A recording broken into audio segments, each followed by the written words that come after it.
कोई बैठा हो ऑफिस में और वो स्ट्रेस या एंजाइटी फील कर रहा हो, तो कुछ ऐसी ब्रीदिंग टेक्निक या मेडिटेटिव टेक्निक है जो वो ऑफिस पे बैठे भी कर सकता है? डीप ब्रीदिंग, तो काउंट फॉर 5 और 6, inhale 1 2 3 4 5 6, exhale 1 2 3 4 5 6। Within 2 minutes you feel relax. Who am I?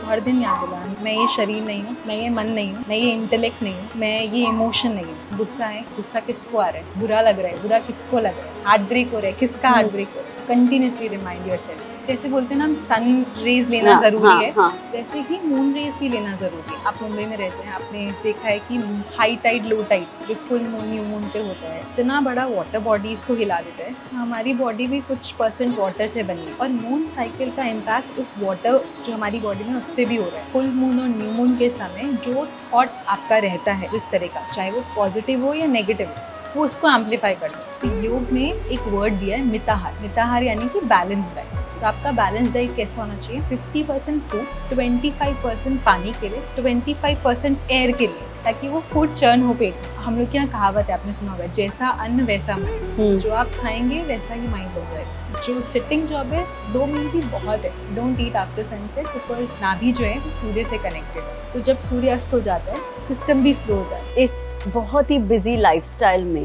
Specially metros में, टाइम नहीं मिलता is the most common thing. तो 10 मिनट के लिए या 15 मिनट के लिए लोग क्या कर सकते हैं टू गेट दैट अलाइनमेंट?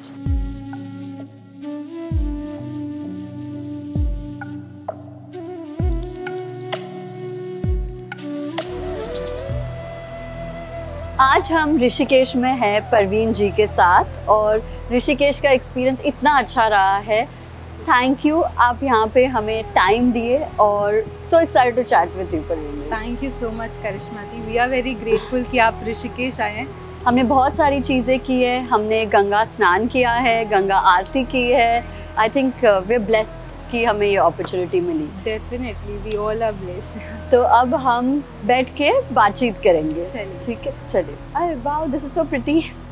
या नो परवीन जी, आजकल स्पिरिचुअलिटी के बारे में इतनी सारी चर्चा होती है, फ्रॉम इंस्टाग्राम रील्स टू सत्संग के हॉल, लेकिन आपके लिए स्पिरिचुअलिटी का असली डेफिनेशन क्या है? उस स्पिरिचुअलिटी का अगर आप हिंदी में अनुवाद करते हैं तो अध्यात्म आता है। और अध्यात्म 2 शब्द से बना है, अधि और आत्म। तो अधि यानी कि अध्ययन करना, किसका? आत्म का।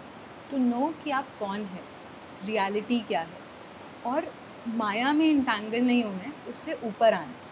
तो that is what spirituality is. So जितनी भी मटीरियल चीज़ें हैं जो हमारे सेंसेस को प्लेजर दे रही है या इन्जॉयमेंट का ऑब्जेक्ट है, इन्जॉय करो but not getting entangled with those object. उसको उसकी रियलिटी समझ के उससे ऊपर, उसके परे जाना है, उससे ऊपर आना है। एंड रियलिटी क्या है?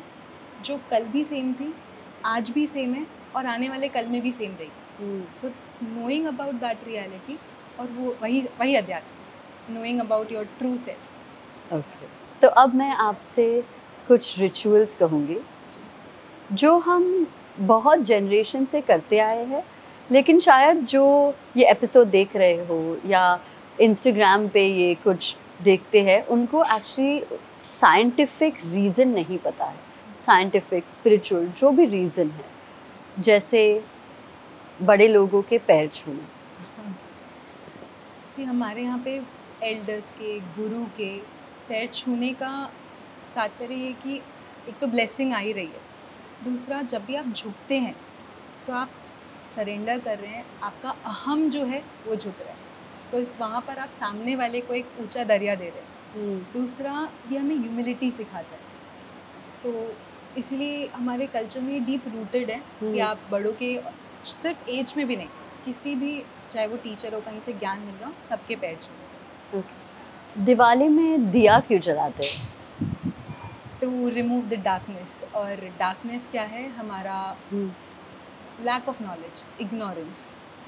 तो उसको रिमूव करना, क्योंकि दिया अंधकार को हटाता है और अंधकार हमारे अंदर लैक ऑफ नॉलेज है, हमारा अहम है, तो वो सब नेगेटिविटी को दूर करना। और मंदिर की घंटी बजाने का क्या सिग्निफिकेंस है? तो जो मंदिर के बेल्स हैं वो पंच धातु से बना है। और आप देखोगे एंट्रेंस में एक बेल रहता ही है, तो जैसे ही आप बेल बजाते हो, इफ़ यू हैव एवर ऐसे एक्सपीरियंस किया हो कि आप 1 सेकेंड वहाँ पे पॉज करते हो, तो पूरे बॉडी को, मन, थॉट, बॉडी प्योरीफाई करता है and then you enter. Okay. Om का जाप करना। ओम 3 स्वर से बना है, अकारा, उकारा, मकारा। तो इसका फॉर अ बिगिनर, एक जो शुरुआत में साधना कर रहे हैं उनके लिए एक रेशियो है 1:1:2, उसको फॉलो करके चांट करना है। और ओम क्या है? ये नाद है। तो जब आप अब नाद क्या है थोड़ा सा एक्सप्लेन करेंगे। तो नाद एक अनस्ट्राइकिंग साउंड होता है, मतलब वो दो, यूजुअली साउंड कैसे हम बात कर रहे हैं, दो चीज़ों का मिलन हो रहा है और वो आवाज़ निकल रही है, बट नाद ऑलरेडी है। और रिसर्च में ही बोला गया जब अर्थ मूव करती है, पृथ्वी घूम रही है, तो वो ओम का स्वर प्रोड्यूस कर रही है। सो दैट नाद जब हम प्रैक्टिस कर रहे हैं वो हमें बहुत तरीके से हेल्प कर रहा है to uplift.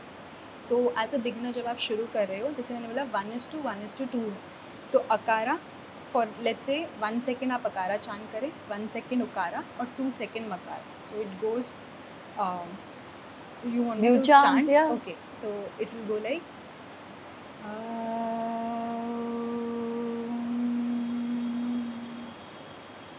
so I've just done 4 second. आपकी प्रैक्टिस के अनुसार आप इसके ड्यूरेशन को बढ़ा सकते हैं। It's a very beautiful meditation. So मतलब हर किसी को सुबह और शाम को कुछ नहीं आता है तो ये ओम चांटिंग 10 to 15 मिनट्स करेंगे, you will see magic impact on you और आपके सराउंडिंग में। क्योंकि सत्संग आज इतने पॉपुलर है, लोग कहते हैं कि उन सत्संग में एनर्जी बहुत ज़्यादा होती है और जो ग्रुप एनर्जी है वो कलेक्टिव एनर्जी बहुत पावरफुल है। इसके बारे में बताइए। सत्संग का मतलब समझते हैं। सत्य यानी कि सच, ट्रूथ, रियलिटी, जिसकी हमने स्टार्टिंग में बात की। संग एक ग्रुप ऑफ पीपल है जो सेम थॉट प्रोसेस में रहते हैं। सो सत्संग, जो आपने पहला सवाल पूछा स्पिरिचुअलिटी क्या है, तो सत्संग एक यही स्पिरिचुअलिटी है जहाँ पे same thought, same like minded people जिन्हें हम बोलते हैं, वो साथ में बैठ के उस सच की चर्चा करते हैं या उस सच पे अध्ययन करते हैं। तो that is what spirituality is. और संग हर किसी के जीवन में बहुत ही इम्पॉर्टेंट रोल प्ले करता है, क्योंकि वो आपके स्वभाव को अच्छे में भी बदल सकता है और ख़राब में भी ले जाता है। तो आपके स्वभाव को चेंज करता है। बोलते हैं ना कि कंपनी मैटर्स, या संगति का असर हुआ है। तो एक सत्संग हर मनुष्य के जीवन में बहुत महत्वपूर्ण है, क्योंकि वो आपको आगे बढ़ाता है, आपको रियलिटी से कनेक्ट कराता है, आपको अध्यात्म के मार्ग में आगे ले जाता है। शुभ काम से पहले हम कोकोनट को क्यों तोड़ते हैं?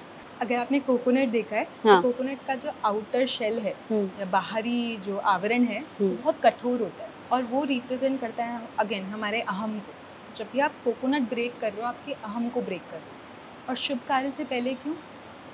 कोई भी बाधा, शुभ कार्य से पहले हम भगवान गणेश की पूजा करते हैं। तो भगवान गणेश को माना जाता है विघ्नहर्ता, और सारी जितने भी ऑब्स्टेकल है वो सबको हटा देते हैं। और ऑब्स्टेकल सिर्फ बाहरी चीज़ों से नहीं होते हैं, इवन आपके एक छोटे से थॉट भी ऑब्स्टेकल डाल देता है, कोई भी नेगेटिव थॉट। तो जब आप उस कोकोनट को ब्रेक कर रहे हो, आप प्रे कर रहे हो कि अहम में जो छोटा सा भी नेगेटिव थॉट क्रिएट कर रहा है उसको भी ब्रेक करो। तो इसीलिए बहुत इंपॉर्टेंट है कि आप शुभ कार्य से पहले नारियल को तोड़े विद दिस इंटेंशन कि आप मेरे अहम को तोड़ो और मैं आपको सरेंडर कर रहा हूँ और आप ही आगे लेके जाओ।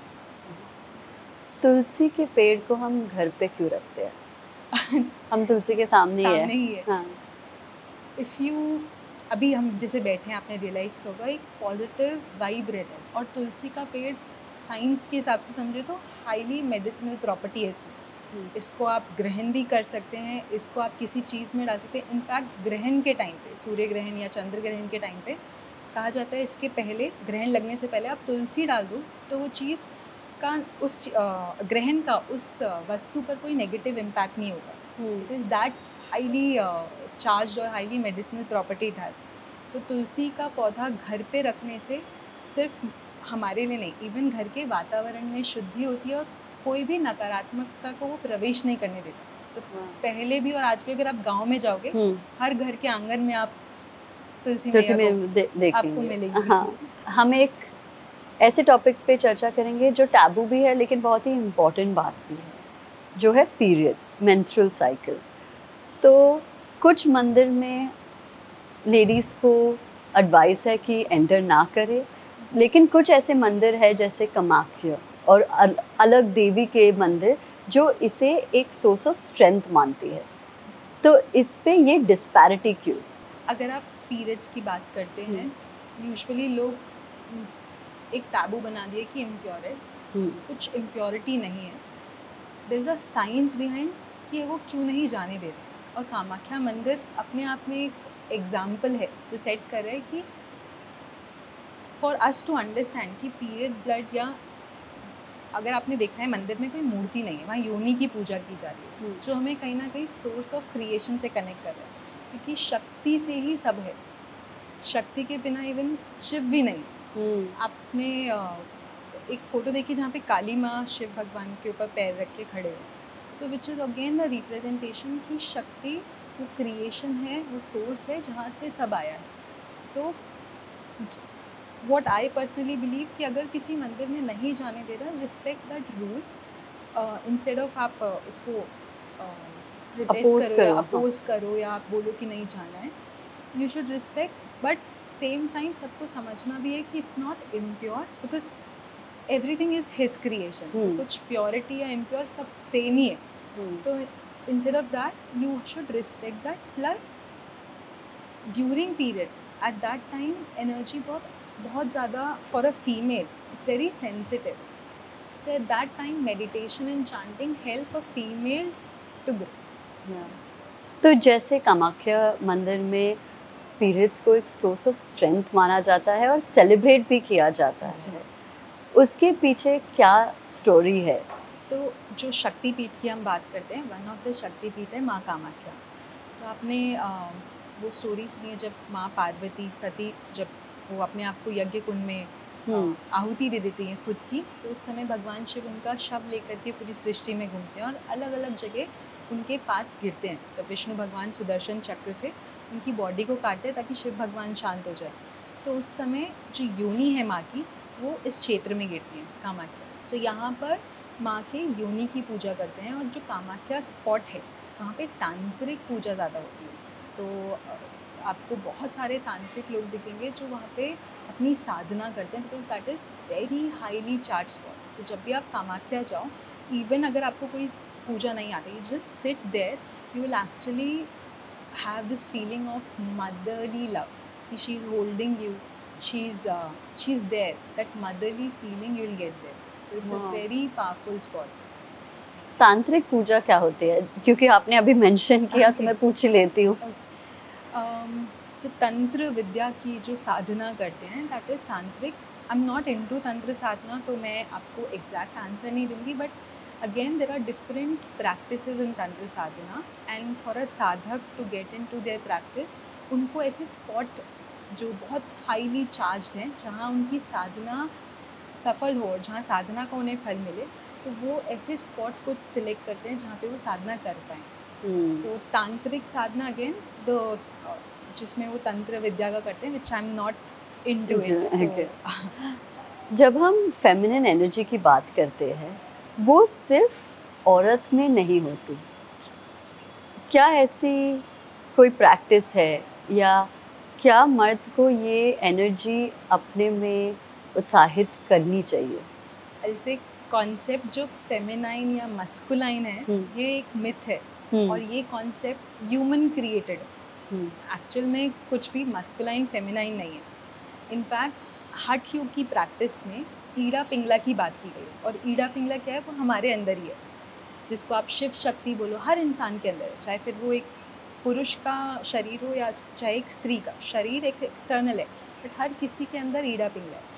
और प्रैक्टिसेस दी गई हैं, वो जब आप प्रैक्टिसेस सारी करते हो तो ये ईड़ा पिंगला सुषुम्ना ये बैलेंस होती है, और ये आपको उस सत्य की जो हम बात करें या उस रियलिटी का अनुभव कराती हैं, या वो चिदाकाश जो फॉर्मलेस है उसका अनुभव कराती है।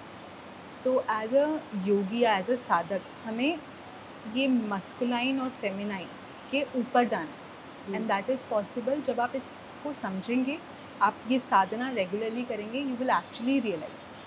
इनफैक्ट मैं एक एग्जांपल लूँगी यहाँ पे मीराबाई का। हम्म, तो मीराबाई एक आश्रम में गए थे और वहाँ पे कोई फीमेल नहीं थी, सारे मेल थे। तो किसी ने उनको बोला कि यहाँ सिर्फ मेल आते हैं। तो मीराबाई हंस के बोलते पर मुझे तो यहाँ कोई मेल ही नहीं दिख रहा है, क्योंकि मेल सिर्फ एक है, पुरुषोत्तमा कृष्णा, बाकी सब गोपियाँ हैं, ये सब फीमेल्स ही है। तो दिस एग्जाम्पल ये जो है इट्स वेरी बहुत ही सुंदर है, जो आपको एक रियलाइजेशन दे रहा है कि ये शरीर से हम मेल फीमेल नहीं कर सकते। वी हैव दैट मस्कुलाइन और फेमिनाइन, ईड़ा पिंगला के फॉर्म में करो या शिव शक्ति के, हमारे अंदर ही है। हमें उस चीज़ से आगे बढ़ने के लिए साधना दी गई है और वो साधना हमें आगे ले जाएगी। ओके, क्योंकि हम एनर्जी की बात कर रहे हैं, हम मून साइकिल के बारे में बात करेंगे। जो मून साइकिल है, हम बहुत जोड़ देते हैं ह्यूमन इमोशन से। क्या इसमें कनेक्शन है कि ये मिथ है? डेफिनेटली कनेक्शन है। आप मुंबई में रहते हैं, आपने देखा है कि हाई टाइड लो टाइड जो फुल मून न्यू मून पे होता है, तो वो इतना बड़ा वाटर बॉडीज़ को हिला देता है। हमारी बॉडी भी कुछ परसेंट वाटर से बनी है और मून साइकिल का इम्पैक्ट उस वाटर जो हमारी बॉडी में उस पर भी हो रहा है। तो उस समय फुल मून और न्यू मून के समय जो थॉट आपका रहता है जिस तरह का, चाहे वो पॉजिटिव हो या नेगेटिव हो, वो उसको एम्पलीफाई करता है। तो अगर आप लो मूड में हो तो इसलिए मेंटल असाइलम्स बंद किए जाते हैं, अगर आपने सुना है तो। और योगा प्रैक्टिसेस में या योग साधना में स्पेशली जो आसन या ये सारी प्रैक्टिसेस करते हैं, उनको कहा जाता है कि फुल मून और न्यू मून वाले दिन आप लाइट प्रैक्टिस करो, क्योंकि जितना आपका मन शांत रहेगा वो एम्पलीफाई करेगा। अगर आपका मन में बहुत हलचल होगी वैसे एम्पलीफाई होगी। इवन एनिमल्स अगर आप देखोगे, कुछ तो बहुत शांत हो जाते हैं, कुछ बहुत हाइपर हो जाते हैं। तो that impact is there because of the water. और क्या कोई कनेक्शन है फीमेल मेंस्ट्रुअल साइकिल और मून साइकिल में?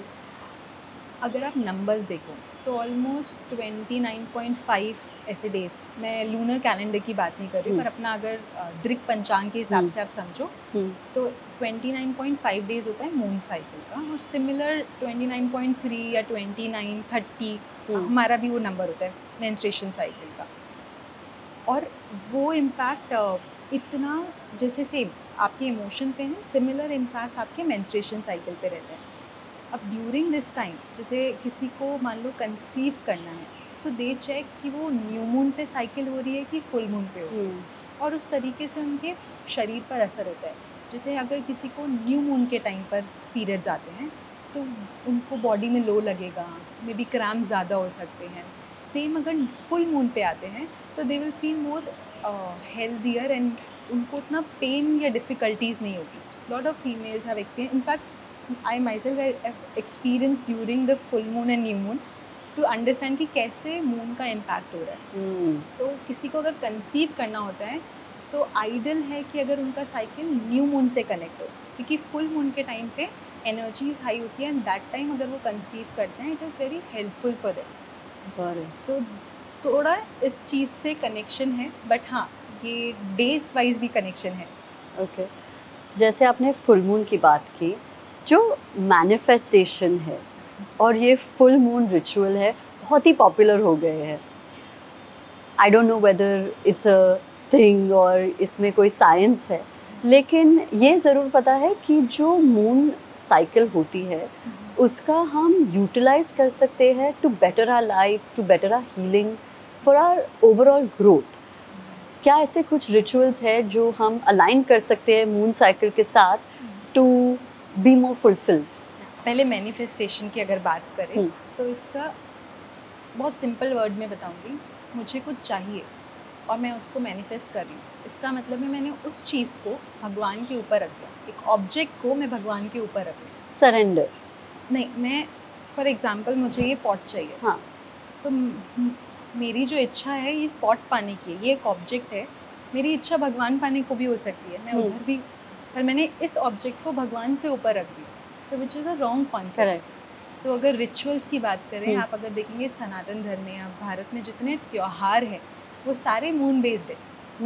तो रिचुअल्स हम करते आ रहे थे जो कहीं ना कहीं अभी वापस से शायद क्योंकि लॉजिकल माइंड सेटिस्फाई नहीं है तो छूट गए, पर वापस से वो आ रहे हैं। तो जितने हमारे त्यौहार हैं सब मून साइकिल पे ही बेस्ड है कि ठीक है एटलीस्ट आप पूरे 365 डेज आप साधना ना करो तो there are specific days, Ekadashi हो गया या प्रदोष व्रत हो गया which is just before the full moon. बहुत सारी जगह वट सावित्री अलग अलग व्रत आते हैं, तो those vrat are aligned with moon cycle, क्योंकि आप जब फास्ट करते हैं, आप जब साधना करते हैं, वो आपको ग्रो करते हैं। तो हमारे कल्चर में तो ऑलरेडी ये रिचुअल्स थे, अभी वेस्टर्नाइज थोड़ा हो गया है, but definitely moon has impact. और हमें वो ज़्यादा वेस्टर्नाइज कल्चर करने की ज़रूरत ही नहीं है, बिकॉज हमारे कल्चर में ऑलरेडी है ये।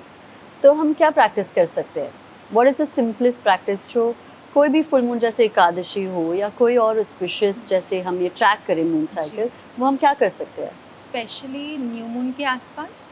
हाँ. तो आप पूर्णिमा और अमावस्या के दिन, ये 2 दिन तो है, इसके 2 दिन आगे पीछे भी वो इम्पैक्ट रहता है। तो आप ये इन दिनों में आप one is trataka, specially on full moon, तो आप इस टाइम पे मून पर त्राटक करें और expose your body to moon. जैसे बोलते हैं ना हम सन रेज लेना ज़रूरी है, वैसे ही मून रेज भी लेना ज़रूरी है। वही ईड़ा पिंगला हो गया, हीट कोल्ड हो गया, तो वो आप एक्सपोज करो बॉडी को, त्राटक करो and just do your meditation. Simple 5 से 10 minute meditation, you will feel change. Meditate कैसे करते हैं? इतनी सवाल है क्योंकि जो स्पेशली जेनजी है उनको लगता है कि मेडिटेशन बोरिंग है, हम बैठ ही नहीं पाते, राइट? क्योंकि we're so used to doom scrolling, apps पे रहना, एक ऐप से दूसरे ऐप पे स्विच करना, तो कुछ ना कुछ चलते रहता है। तो to sit still with no conversation, no stimulation is seeming very difficult. तो ये जो 5-10 मिनट का मेडिटेशन आप कह रहे हैं, वो कैसे करें? सी बहुत सिंपल है। त्राटक, जो जेनजी हो या यूथ हैं आज के, किसी के लिए भी, आपको अपने माइंड को एक ऑब्जेक्ट पे फोकस करना है। It's a task. So you just focus and मतलब मेक श्योर कि कुछ भी थॉट ना आए। और जैसे ही आप, फॉर एग्जांपल मैं इस पे त्राटक कर रही हूँ, मैं उस पर फोकस कर रही हूँ, with your eyes shut, eyes open, with your eyes open, you are gazing to one object continuously. Correct. और आपका मन पूरा उस पर लगा हुआ है, मतलब फिर आपके अलावा कोई मतलब उस ऑब्जेक्ट के अलावा कोई थॉट नहीं। तो हम यूजुअली त्राटक दिए पे करते हैं। हाँ. त्राटक आप मून पे भी कर सकते हैं, जहाँ पे आपको कॉन्स्टेंटली मून को देखना है और आपके थॉट भी मून पे होना चाहिए। तो जैसे ही कोई थॉट आया, यू हैव दिस टास्क कि 5 मिनट मुझे सिर्फ मून को देखना है और मून पे फोकस करना है, मून को देखना है, मून पे फोकस करना है। So this practice will slowly help you to have a better concentration. आपका मन एकाग्रता लेकर आता है, आपका मन लगता है, and slowly that change will come इससे। तो ये 5 मिनट प्रैक्टिस करने से एंड जेनजी को डेफिनेटली हेल्प करेगा। सी आई फील जो आज की जनरेशन है, जेनजी जिन्हें हम बोल रहे हैं, दे नीड लॉजिक। उनको कुछ भी, they are not against anything, in fact I feel they are more receptive. उनको अगर हम लॉजिकली उनके क्वेश्चंस को आंसर करें, उनको सेटिस्फाई करें, they are into it. So with that logic when we explain them कि हो क्या रहा है उससे और बेनिफिट क्या मिलेगा, I am sure this practice will help. और ये त्राटक ना एक बिगिनर के लिए भी बहुत इजी प्रैक्टिस है एंड इट वर्क्स वंडर। अगर आप फिज़िकल बॉडी की बात करें तो आपके आइज़ के लिए बहुत अच्छा है, आपके मन के लिए बहुत अच्छा है। अगर आप स्पिरिचुअली बात करें तो ध्यान बहुत डिफ़िकल्ट है, हम बोल देते हैं बहुत इजी है, अलग अलग प्रैक्टिसेस दी गई। ये सबसे बेस्ट प्रैक्टिस है जो एक रेस्टलेस पर्सन को भी शांत कर देगा। ओके, तो ये जो न्यू मून और फुल मून, ये इसके आगे पीछे है। अगर हमें इस बहुत ही बिजी लाइफस्टाइल में, स्पेशली मेट्रोज में जहाँ पे टाइम नहीं मिलता, is the most common thing, तो 10 मिनट के लिए या 15 मिनट के लिए लोग क्या कर सकते हैं to get that alignment, that centering? आप अपना दिन 15 मिनट पहले शुरू करें। तो यूजुअली लोग बोलते हैं टाइम नहीं है, तो जब आप उठ रहे हैं, आप उस 15 मिनट को अलग से निकालें, तो अपना दिन 15 मिनट पहले शुरू करें, जहाँ पे 3 प्रैक्टिस, सिंपल प्रैक्टिस, ब्रीदिंग, प्राणायाम, चांटिंग, मंत्रा चांटिंग बहुत ज़रूरी है। क्योंकि आज अगर मेट्रोज़ में अगर हम देखें तो फिज़िकल वर्कआउट कुछ नहीं है, मेंटल वर्कआउट बहुत है, और वो इतना ज़्यादा हो गया कि वो ड्रेन कर देता है। तो टू माइंड को स्ट्रॉन्ग करने के लिए प्राणायाम 1 हो गया एंड 1 इज़ जपा। आप जाप करें तो 1 माला 2 माला जितना आपको टाइम है, बट देन वो जाप में पूरा फुल फोकस वहाँ पे है, तो इधर उधर नहीं। तो इसलिए मॉर्निंग बेस्ट टाइम है क्योंकि उस टाइम पे डिस्टर्बेंस नहीं रहती है। तो 15 मिनट आप मॉर्निंग में निकालें, 5 मिनट प्राणायाम, 5 मिनट आप अपना जपा करें, 5 मिनट कुछ मूवमेंट कर लें, चाहे वॉक कर लें, आसन अगर कर सके तो बहुत अच्छा है। If you go to gym, any physical movement is okay. I prefer asana, पर कोई भी फिजिकल मूवमेंट ज़रूरी है। तो ये 3 प्रैक्टिस करेंगे मोर देन इनफ। तो आपके लिए योगा का डेफिनेशन क्या है? योग अगर हिंदी शब्द संस्कृत वर्ड युग से लिया है, इसका मतलब है यूनियन। तो कोई भी प्रैक्टिस आपको परमात्मा से मिला रही है, वो योग है। हम जो बात कर रहे हैं, हम उसी बारे में बात कर रहे हैं, ये भी योग है। जीवन का हर एक एक्शन योग बन जाता है जब आप उसको सरेंडर भाव से करें। चाहे वो आपका काम हो, चाहे दिनचर्या का काम हो, चाहे साधना, हर चीज़ साधना है, हर चीज़ योग है। एंड फॉर मी, मैं अपने गुरु के साथ रह रही हूँ और हर एक पल मेरे लिए उनके साथ बिताया हुआ हर एक पल अपने आप में योग है। एंड आई फील ब्लेस्ड कि एक लिविंग गुरु के अंडर जब आप रहते हो तो बहुत कुछ सीखने को मिलता है। और आई रियलाइज्ड कि जीवन ही योग बन जाता है। वाह। सो या और जो योग निद्रा है, it's very closely associated to relaxation. तो जो कॉर्पोरेट्स है, कॉर्पोरेट में काम कर रहे हैं या कोई भी काम जहाँ पे बहुत स्ट्रेस हो, हसल हो, वो इसका इस्तेमाल कैसे कर सकते हैं? योग निद्रा बहुत ही पावरफुल प्रैक्टिस है। It's not just for relaxation, it can take you to deeper meditation also. And 20 minute का कोई भी आप गाइडेड योग निद्रा, यूट्यूब पे बहुत सारे हैं, आप कोई भी गाइडेड योग निद्रा आप प्ले कर सकते हैं। एंड जो 8 आवर्स की स्लीप आपको रेस्ट देती है ना, वो 20 मिनट की योग निद्रा से आपको मिल जाएगा। बिकॉज वो आपके माइंड को, देयर आर डिफरेंट वेवलेंथ, वो आपके माइंड को थीटा तक ले जाती है, which gives you complete relaxation also. वो आपके, so you are not sleeping actually. Yoga Nidra अगर आप इसके वर्ड को समझे तो you are sleeping like a योगी।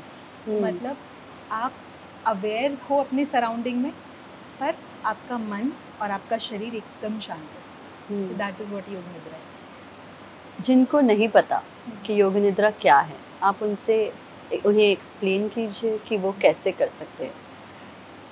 तो आज एक बिगिनर को it is difficult to do by themselves. तो आप जैसे मैंने बोला, यूट्यूब पे बहुत सारे ऐसे योग निद्रा के लिंक्स हैं which you can play, and you just have to lie down in shavasana.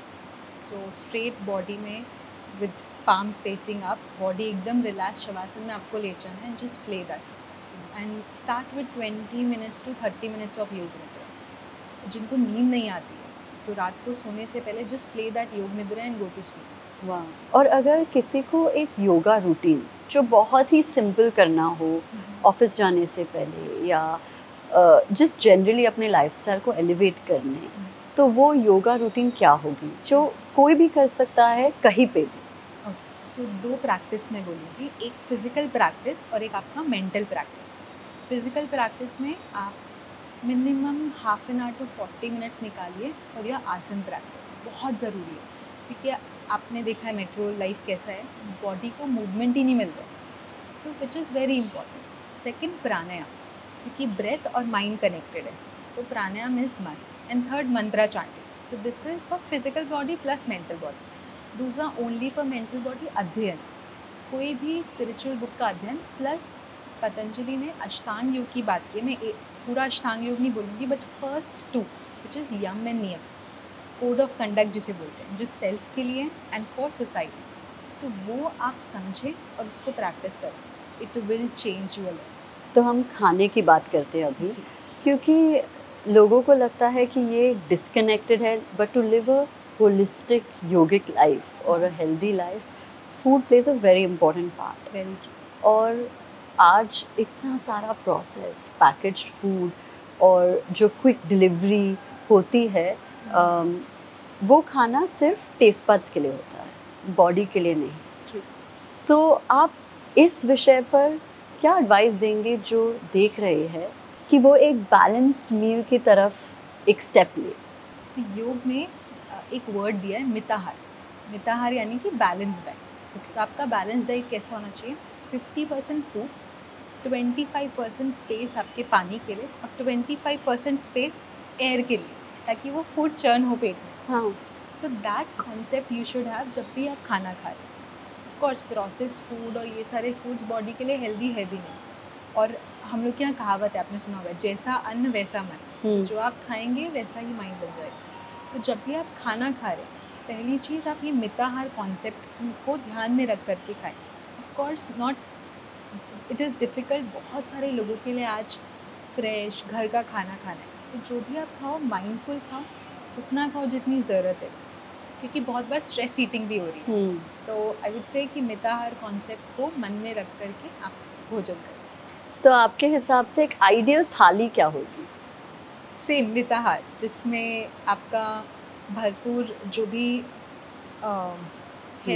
Healthy में भी आप कैसे लाए, जो भी आपका वेजिटेबल्स है, होम ग्रोन या लोकली ग्रोन है, या लोकली भी आजकल नहीं मिलता है, तो keeping all that thing in mind, जो सीजनल है, try to have that, try to have balance meal, try to eat जब आपको एक्चुअल में भूख लगी है, इंस्टेड ऑफ कि आज मन कर रहा है या हम स्विगी पे स्क्रॉल कर रहे हैं, अरे ये अच्छा लग रहा है, टेम्प्ट कर रहे हैं, उसको खाने की जगह आप एक्चुअल में जब भूख लग रही है तब खाएं।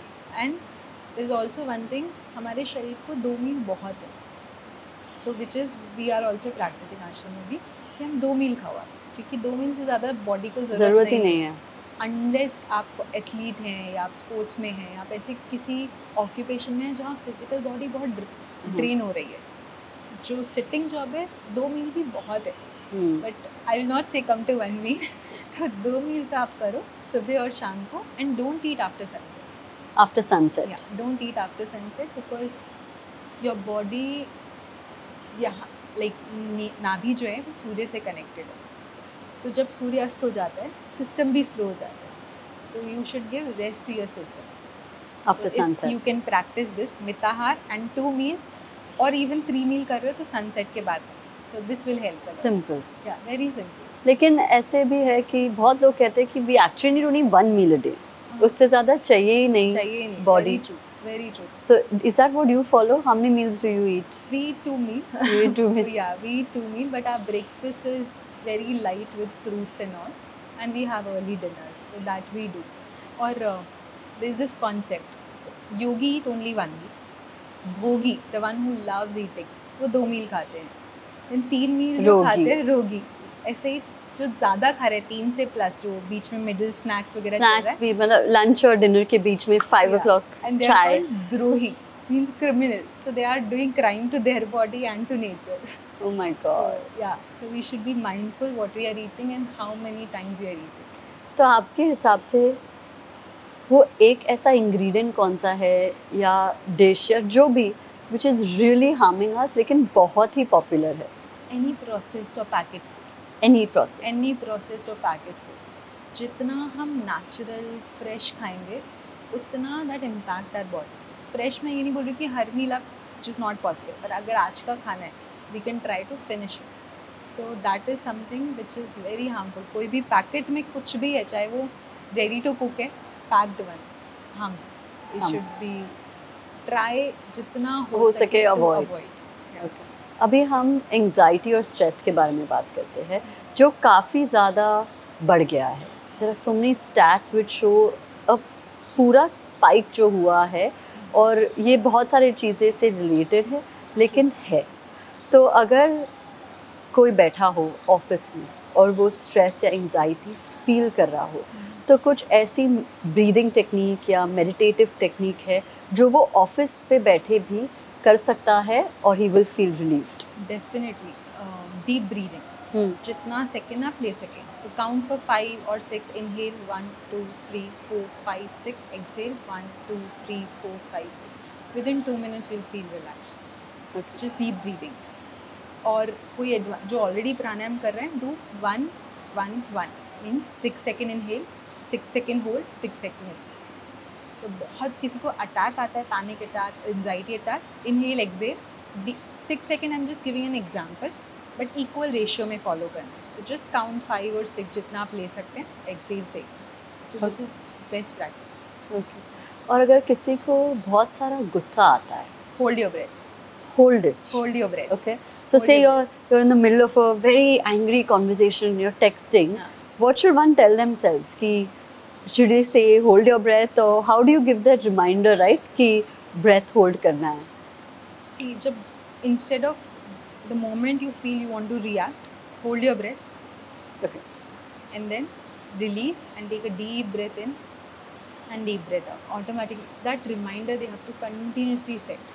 कि if you're in that space, yeah. let me just hold my breath. Yeah. Okay. And see, आपने बहुत अच्छी चीज़ पूछी कि उस मोमेंट में मुझे कैसे याद है, क्योंकि उधर उस मोमेंट में याद ही नहीं रहता, राइट? ट्रू. तो उसके लिए आपको पहले से प्रैक्टिस करनी पड़ेगी ताकि आप उतना माइंडफुल हो जाएं कि जब आप इमोशनली डिसबैलेंस हो रहे हो आपको तुरंत याद आए कि मुझे ये करना है. जिससे तो ये प्रैक्टिस कैसे करेंगे हम? योर एवरीडे जो बताया आपकी एवरीडे क्या प्रैक्टिस, अच्छा, आसन, प्राणायाम, मंत्र चांटिंग. क्योंकि भूख लग रही है, आपको पता है भूख लग रही है, उसके लिए हम अवेयर हैं. अपने इमोशंस को हम कैसे कंट्रोल करें या मन को कैसे कंट्रोल करें, इंस्टेड मन हमें कंट्रोल कर रहे हैं, ये प्रैक्टिसेस बहुत ज़रूरी है. ओके. एक और चीज़ जो बहुत ही ज़्यादा डिफ़िकल्ट है लोगों के लिए वो है अच्छी नींद पाना. तो एक चीज़ तो आपने कही कि योग निद्रा सुनिए. यूट्यूब पे बहुत सारे चैनल्स, बहुत सारे एपिसोड्स हैं, हम लिंक भी डाल देंगे. ऐसी कोई नाइट रूटीन है जो आप करते हो जिससे आपको बहुत ही पीसफुल स्लीप मिले, जो हमारे व्यूअर्स भी कर सके? 3 simple practice. Before going to bed अपने पैर धो, वॉश योर फीट. स्नान ले सके तो बहुत अच्छा है, और अगर नहीं ले पा रहे हैं तो wash your feet definitely. Second, screen बंद कर दो, चाहे नींद नहीं भी आए, keep your phone outside your bedroom. And third, मंत्र चांट. मंत्र चांट. तो आप शवासन में लेट जाओ एंड जस्ट चांट योर मंत्र. कोई भी मंत्र, वन मंत्र जो आप ऑलरेडी चांट कर रहे हो, नॉट लॉन्गर मंत्रास, छोटे मंत्रास. जैसे आप फॉर एग्जांपल शिव जी की पूजा करते हो तो नमः शिवाय या ओम नमः शिवाय, तो जो भी आप इष्ट की पूजा कर रहे हो उनके छोटे मंत्र आप चांट करो शवासन में लेट के. You will sleep peacefully and you will get up also fresh. Okay. Ayurveda की बात करते हैं. आयुर्वेदा इतना डिस्कस किया जाता है और बहुत सारे टग ऑफ वॉर होते हैं कि is it a real science, is it a pseudo science. लेकिन जो आयुर्वेदिक प्रिंसिपल्स है वो बहुत ही इलैबरेट है और बहुत ही डिस्कशन में भी है आजकल. तो आपके हिसाब से आयुर्वेदा को फॉलो करना चाहिए? एंड इफ़ यस, कोई ऐसे 3 रूल है जो अगर हमारे व्यूअर्स सिंपली इनकॉर्पोरेट करना चाहते हैं अपने लाइफ में, वो क्या होंगे? डेफिनेटली आयुर्वेदा को मानना चाहिए. आयुर्वेदा पार्ट ऑफ वेदा ही है, और बहुत सारे मेडिकल साइंस में जो प्रैक्टिसेस हुई है वो कहीं ना कहीं आयुर्वेदा से ली गई. आई am not into Ayurveda but I do believe in Ayurveda. Okay. Because वो आपको नेचुरल वे में हीलिंग करते हैं आपकी बॉडी की. And the practices which you should apply from Ayurveda, what I personally do is Abhyangam 1, getting a full body massage with oil once or twice in a month depending upon our age. अगर आप young हैं तो once, if you are into 40s or especially 30s or 40s, twice. If you are 50 plus, then once a week it's must. Second, about the diet, Mitahar, that is also part of Ayurveda. Following the good diet and balanced meal is again very important. And third, very very very important is following the natural circadian rhythm. सूर्य उदय के साथ उठना है, सूर्य अस्त के साथ ढल जाना है. तो वो साइकिल अगर आप अपनाते हैं, so that will help you for your physical journey also and for your spiritual journey as well. और आपका पर्सनली मॉर्निंग रूटीन क्या है? So we usually get by 4. We do our everyday routine. Then we have our sadhana, which we practice in ashram also with our guru. We do our practice asan, pranayam, chanting and everything, and then we start our work. So Okay. yeah. Simple. So it's very simple, very quiet. It's a self time to yourself. I think जो सबको देना चाहिए कि वो time में जब आप disturb नहीं होते हो and you can work on yourself. Okay. तो ये सेगमेंट मेरा सबसे फेवरेट सेगमेंट है. It's called the spiritual first aid. क्योंकि हम घर में एक फ़र्स्ट एड बॉक्स रखते हैं कि कोई चोट लगे छोटी मोटी तो हम हील कर सकते हैं, फिक्स कर सकते हैं. लेकिन आज जो एक्चुअल पेन है वो ऑफ कोर्स फिज़िकल पेन तो है ही if you unfortunately fall sick, but जो एंजाइटी, जो स्ट्रेस, जो ओवर थिंकिंग है वो बहुत ही प्रेवलेंट है। तो हम इस बार आपको एक सिनारियो देंगे और आप बताइए कि उसका उपाय क्या है। ओके। तो कोई बहुत ज़्यादा सोचता है, ओवर थिंकिंग के ड्राइव में सेम थॉट या मल्टीपल थॉट्स, और अपने माइंड को कंट्रोल ही नहीं कर पाता, तो वो क्या कर सकता है? चैंटिंग। चांटिंग। ओके, मंत्र चैंटिंग। एक मंत्र, just continue chanting and you stop. Okay, how long, typically how long does it go? 24/7। Okay, 24/7 वो चलते रहना चाहिए, पीछे बैकग्राउंड जैसा चलते रहना चाहिए। आप देखोगे मन आपके कंट्रोल में आ जाएगा। ओके। जिनका हार्ट ब्रेक हुआ हो या लोनली हो, वो क्या कर सकते हैं? I'll just give advice. Hold on to your इष्ट। सिर्फ वही है जो कभी भी आपको धोखा नहीं देंगे, कभी भी हार्ट ब्रेक नहीं होगा। If you run after human, वो हमेशा होता रहेगा। तो आप ह्यूमन के पीछे भागना बंद करें और सिर्फ भगवान, उनको कम्प्लीटली सरेंडर करें। लॉन्ग आवर्स काम पे या किसी प्रोजेक्ट पे बिताते हैं, what can they do to enjoy the now, right? Like come back to the now, और ऐसे सोचते नहीं रहना है कि काम में ये हो रहा है, वो हो रहा है। एज आई सेड बिफोर, हर एक चीज़ योग है। तो जो आप काम कर रहे हो, जब उसको ही आप साधना बना दोगे तो यू विल एन्जॉय, और आप फिर ये काम किसी व्यक्ति के लिए नहीं कर रहे हैं, आप ये अपने इष्ट के लिए कर रहे हैं। सो with that thought you will actually enjoy the process. Okay, हमने बहुत कम चर्चा की इस बारे में, लेकिन वी ब्रश्ड अपॉन इट, जो है मैनिफेस्टेशन। अभी तो ये बज़वर्ड बन चुकी है पॉपुलर कल्चर में, लेकिन वेदास के हिसाब से कुछ ऐसा कॉन्सेप्ट है मैनिफेस्टेशन का? अगेन मैं बोलूँगी कि manifestation is a myth, and I don't personally believe in manifestation, because जैसे मैंने पहले बोला कि आप ऑब्जेक्ट को भगवान से आगे रख दोगे। तो आप सिर्फ एक योगी के लिए या एक साधक के लिए सिर्फ एक ही गोल होना चाहिए, भगवान को पाना। Because once you attain him और वंस यू गेट हिम, आपको कुछ चाहिए नहीं, कि सब कुछ है। ओके, तो so it's a myth according to. I don't personally believe in manifestation, because फिर वो ऑब्जेक्ट के साथ जोड़ देता है। तो मैं ये सवाल करती हूँ कि अगर लोगों को सरेंडर करना हो कि ये मेरे हाथ में नहीं है और मैंने उन पे छोड़ दिया है और जैसे होगा बेस्ट होगा, वो सरेंडर लोग कैसे कर सकते हैं? इट्स नॉट वन डे, एक दिन में नहीं आएगा। एवरी डे आपको रिमाइंड कराना पड़ेगा, एवरी डे रिमाइंड कराना पड़ेगा। And which is personally which I am doing is morning evening, जब भी आप भूल जाओ, ये सब आपका ही है, आपसे ही आ रहा है। इवन ये थॉट, ये जो चल रहा है, जो मेरे थ्रू या इस शरीर के थ्रू जा रहा है, सब आप ही का है। तो continuously reminding your self, that will bring that attitude of surrender. And there is this mantra which I chant every day. कायेन वाचा मनसेन्द्रियेर्वा बुद्ध्यात्मना वा प्रकृति स्वभावा करोमि यत् यत् सकलम परस्मै नारायणायति समर्पणम्। मतलब with my body, with my thought, with my emotion, word, intellect, whatever I remember or not, whatever I am doing, knowingly or unknowingly, I am surrendering to you, because you are only taking everything, and it's you only who is doing.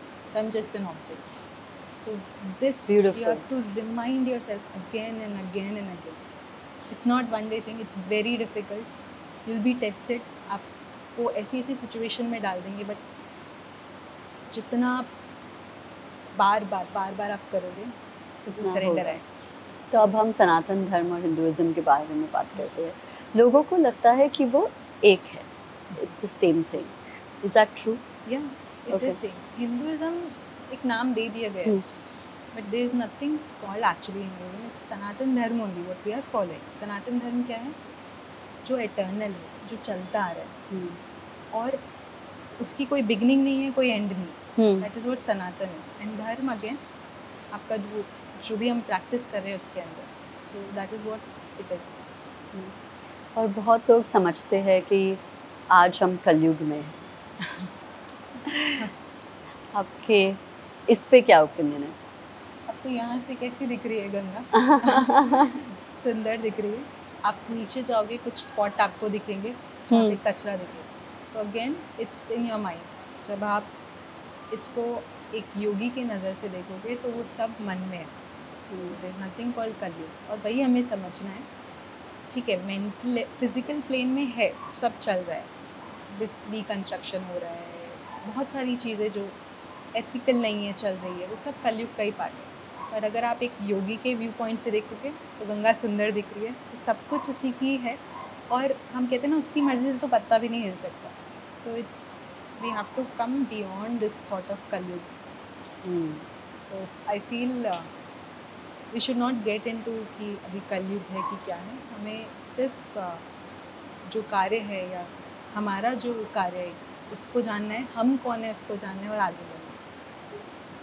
और लोग बहुत ही chess करते हैं मोक्ष को, और लगता है कि सिर्फ योगी या जो साधु है उनको ही मोक्ष प्राप्त होती है।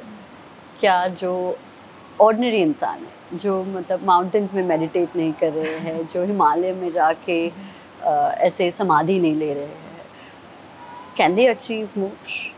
Definitely Valmiki ji, he was a dacoit, डाकू थे वो, उन्होंने भी तो मोक्ष पा लिया।